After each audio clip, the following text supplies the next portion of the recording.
तब्बल 350 किलोमीटरचं अंतर पार करत त्र्यंबकेश्वरवरून निघालेली आषाढी वारी अहिल्यानगरच्या गावात पोहोचली आणि हे अंतर पार करत असताना कुठे पाऊस तर कुठे कडाक्याचं ऊन, वारकऱ्यांनी हा संपूर्ण प्रवास पार केला.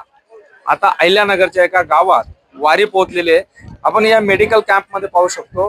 डॉक्टर नाईक वाडे या कॅम्पचं नेतृत्व करता. खरं तर महिला रुग्ण जे आहेत, वारकरी या ठिकाणी अनेक अडचणी ज्या आहेत त्या अहिल्यानगर मध्ये आल्यानंतर पावसाचं प्रमाण कमी झालं आणि या ठिकाणी कडाक्याचं ऊन पडू लागलं. याच दरम्यान वारीमध्ये जे वारकरी चालतायत त्यांना कुठेतरी पायाला इजा होताना दिसून येते. तर अनेकांना अनेक व्याधींचा त्रास होऊ लागलाय. मात्र मेडिकल कॅम्पच्या साहाय्याने वारकऱ्यांना तात्काळ उपचार केला जातो.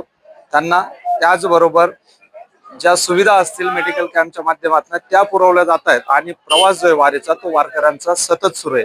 आपल्यासोबत डॉक्टर आहेत, खरं तर महिला रुग्ण आहेत, पुरुष देखील आहेत. काय नेमक्या अडचणी, आता प्रवास देखील मोठा झालेला आहे, काय अडचणी येत आहे?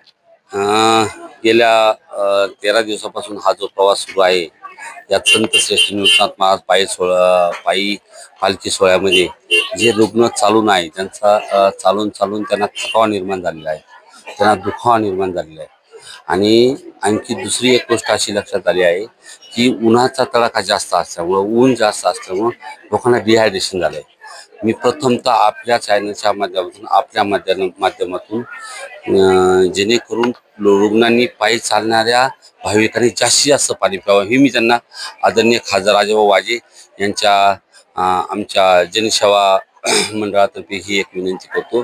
दुसरे सगळ्यात महत्त्वाचे, पाणी पिताना भरपूर पाणी प्यावे आणि जे रुग्ण अत्यावश्यक आहे त्यांनी प्रवास करताना थांबून प्रवास करावा असं मला वाटतंय. खरं तर नाशिक जिल्ह्यातनं त्र्यंबकेश्वरवरनं ज्या दिवशी वारी निघाली, आषाढी वारी, पावसाचं प्रमाण खूप होतं. सिन्नर किंवा आपण अहिल्यानगरच्या वेशीपर्यंत पाऊस, जोरदार पाऊस होता. मात्र आता कडाक्याचं ऊन आहे, त्याच्यामुळे डिहायड्रेशन होतंय.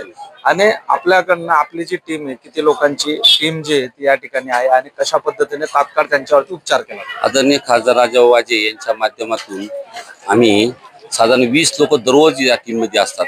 या टीम मध्ये आम्ही लोकांना अत्यावश्यक लोकांना सलाईन लावणं, औषध देणं, गोळ्या देणं, तसंच त्यांच्या पायाची मसाज करणं असे कॅम्प आम्ही वेळोवेळी करतो. असं तसेच माझ्या कॉलेजच्या माध्यमातून जे डॉक्टर्स आहेत त्या डॉक्टरच्या माध्यमातून फिजिओथेरपीचा कॅम्प करण्याचा आम्ही प्रयत्न करतो, जेणेकरून त्यांची चरणसेवा केल्याने त्यांचा पायाचा दुखावा कमी होतो.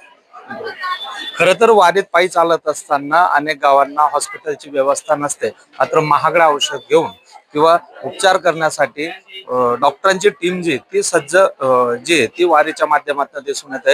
आपण पाहू शकतो कशा पद्धतीने मेडिसिन जे ते या ठिकाणी ठेवण्यात आलेले आहे. अत्यावश्यक सेवेसाठी जे मेडिसिन लागतं त्या मेडिसिनचा देखील या ठिकाणी साठा जो आहे तो या टीम कडनं या ठिकाणी उपलब्ध करून दिला जातोय. खरं तर उन्हाचा कडाका असल्यामुळे वारकऱ्यांना मोठ्या प्रमाणात डिहायड्रेशनचं समस्या जी त्रास जो आहे तो या ठिकाणी होताना दिसून येतोय. आणि त्याचबरोबर डॉक्टरांची टीम जी ती या वारीच्या बरोबर असल्यामुळे वारकऱ्यांवर तात्काळ उपचार केला जातो आणि वारीचा प्रवास जो आहे तो अशाच पद्धतीने सतत सुरू राहतो. कॅमेरा खुशाल डेप्लेस, खुशाल पाटील, अहिल्यानगर.